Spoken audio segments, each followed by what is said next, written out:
I always got an opinion, Come on, let's but hear I what you don't. got. Go ahead, just I, quick to get it started. so gender roles play today's gender roles are conscrewed, and a lot of it is because hey, in the beginning, God created heaven and the earth, and He says, man and woman were made, and woman was taken out of the rib of Adam. So inside of every man, there's a woman. Inside of every woman, there's a man. But you have to look at your gender and what God made you, whether man or woman, and you take it from there. So today, because of society, gender roles have been mixed and they have been challenged because you have a lot of strong women and you have a lot of strong men. The men striving, not trying, we're striving to keep our role of where we are in the family, and the women are striving to keep the family together financially, spiritually, and mentally. So the man's supposed to be doing the same thing, but they're getting stuck mostly in the physical world and not the spiritual world, and not even looking at the spiritual world from a sense. And so you get everybody focusing on the physical and not the spiritual. And the physical is financially, socially, and all of those. And so now you got your roles mixed because both should be playing in the financial and the social role. Whereas, the spiritual roles is where everything truly matters, but a lot of them are not taking that into the right, putting it in the right perspective. So there is a great struggle today, just because everybody, men believe that they should be the breadwinner. We talked the last time I was on the thing about what breadwinner really means, and women believe that the man should be strong.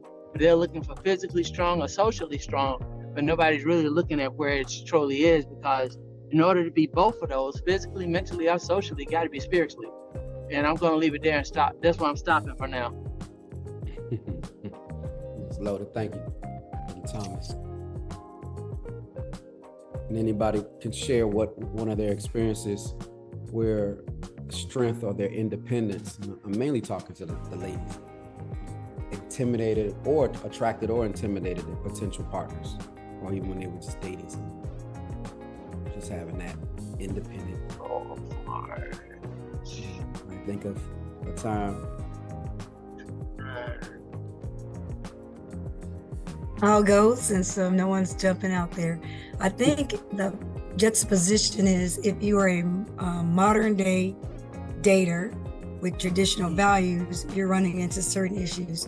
For example, if you are very dedicated faith-wise and you believe in waiting into marriage and different things like that, you're going to find yourself in a very perplexing situation, because your small needle in a haystack just got smaller. So it's a case by case. And so what I would say to that is, approach that very gingerly by allowing the relationship or the friendship to develop. And then as you go through that process with time, you identify the right time to have that conversation, the right time to talk about what your values are. Because if you go hot and heavy, you're gonna, might get nixed. You might nix a good partner because you might seem too religious or too rigid in your belief, so that it dissuades that member, because now they're thinking, my experience with someone that has this type of faith or this type of belief, it's just been something so negative and so challenging, and I just don't really feel like going through all those things. So I would just say again, keep your values, keep your whys, but don't go in with all of that. Just relax, get to know the person, let the person get to know you, and you'll determine whether you see eye to eye on those issues, and whether or not that's a friendship that can develop into something more later. Okay. Better for though.